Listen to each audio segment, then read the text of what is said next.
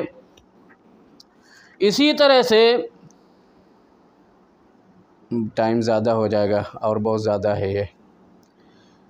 اقول قولی ھذا، اللہ رب العالمین سے دعا ہے کہ اللہ رب العالمین ہمیں حج کے مسائل کو سمجھنے کی توفیق عطا فرمائے اور اس کی توفیق دے کہ صحیح طریقے سے جنہیں توفیق ملی ہے حج کرنے کی، وہ حج کو صحیح طریقے سے سنت کے مطابق ادا کریں۔ اقول قولی ھذا واستغفر اللہ لی ولکم ولسائر المسلمین فاستغفروا انہ هو الغفور الرحیم۔